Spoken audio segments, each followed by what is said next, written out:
The horrible execution of the soldier that shot his own men. During the Second World War, leaving your post was seen by Hitler and the Nazis as one of the most heinous transgressions one could make, and they felt that a soldier should pay for it with his own life. To know the rest of the story, continue watching the video. For similar content like this, subscribe to our channel, Just Sacry. Willi Herold, sometimes referred to as the executioner of Emsland, was a war criminal from Germany. Herold, a German army deserter who pretended to be the captain of the Luftwaffe, coordinated the mass murder of German army deserters who were being imprisoned in a prison camp near the conclusion of World War II in Europe. On November 14, 1946, Herold was captured by British forces and put to death at Wolfenbüttel jail for war crimes. Numerous British soldiers were executed during World War I by being shot at dawn for the military crimes of desertion or cowardice. These executions are still viewed negatively today because many of the victims were young children who also suffered from shell shock. However, during World War II, one Nazi war criminal, who had already escaped from the German army, was put in charge of planning mass executions of German army deserters after lying to authorities. When he ought to have been the target of the firing squad's bullets, he was acting the executioner. Willi Herold, who was born on September 11, 1925 in a little hamlet in Saxony, enlisted in the Young Volk at the age of 10. Boys between the ages of 10 and 13 belonged to this particular division of the Hitler Youth.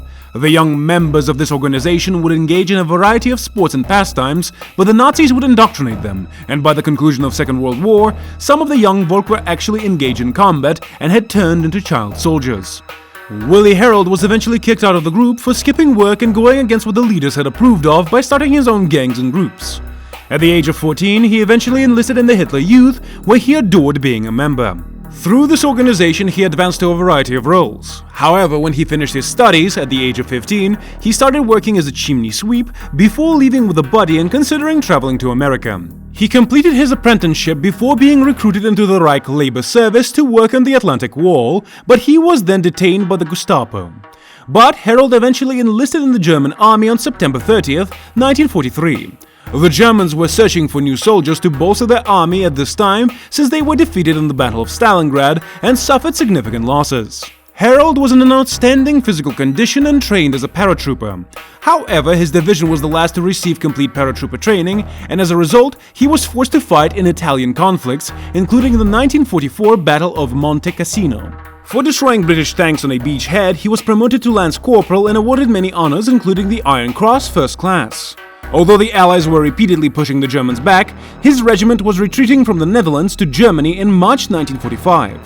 Late in the retreat, Herold lost contact with his squad, and from that point on, he had to travel between Granau and Bad Bantham alone. While on the road, Herold came across a Wehrmacht automobile that was damaged and filled with bullet holes. Inside was a uniform belonging to a distinguished Luftwaffe captain, so Herold borrowed it and pretended to be Captain Herold of the 6th Parachute Division. After convincing a major that he had reunited with other Germans, he was assigned a group of 4 troops, which eventually grew to roughly 60.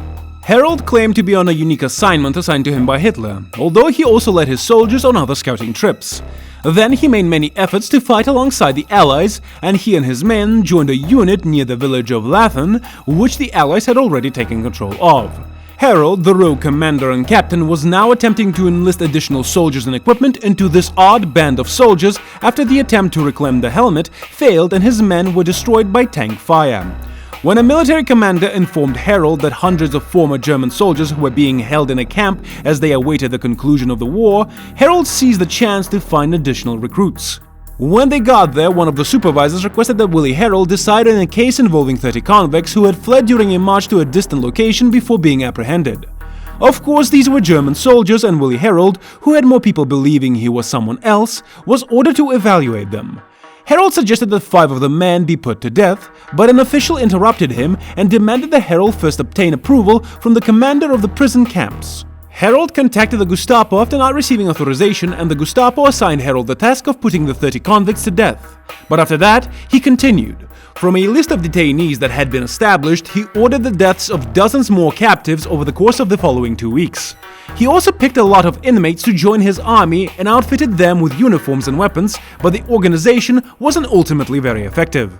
Before we move on with this topic, make sure to subscribe to our channel and don't forget to hit the bell icon to get notified whenever new videos are posted. In addition, Willi Herold hired 12 inmates to serve as his bodyguards. They would travel to the north and terrorize the locals. 5 Dutchmen were pulled out of one jail during a raid. The inmates were then made to dig their own graves, and those who passed away were shot before a farmer who was carrying a white flag of surrender was hung. But on April 30th, 1945, Willi Herold was detained and arrested in a hotel. He was put on trial, but after the Kriegsmarine Chief Justice got involved, he was freed. After being freed, Herold departed the town of Aurich and attempted to elude capture by going back to his job as a chimney sweep. However, on May 23, 1945, Royal Navy officers detained him because he had stolen a loaf of bread. But once his crimes were investigated, he and other detainees were made to dig up the bones of captives who had perished in the POW camps, where he had attempted to recruit inmates and also carried out killings. He was later given the death penalty after being found guilty of the execution and murder of 111 individuals. The most crucial aspect of the Willi Herold case to keep in mind is that he was a liar who desired to form his own army that he could command. He was not who he claimed to be, and because he had deserted, the German soldiers ought to have put him in prison. However, because of his misdeeds, he was given the death sentence by guillotine as a punishment rather than the usual military death by firing squad. This was, of course, the cruel tool that gained notoriety during the French Revolution for cutting off the heads of tens of thousands of people. It was also employed by Nazi Germany to put resistance fighters to death. He was taken to the execution chamber within Wolfenbüttel prison. Other defendants were hauled into the execution room while kicking and screaming and wailing uncontrollably as they were dragged to the guillotine, which was a German fallback. Willi Herold was tied to the metal board that was then pushed beneath the guillotine blade, yet he showed no signs of emotion as he was executed. The executioner then performed one last check while several witnesses watched as the blade fell down on Herold's neck, completely severing his head. Willi Herold was executed by guillotine at the age of 21.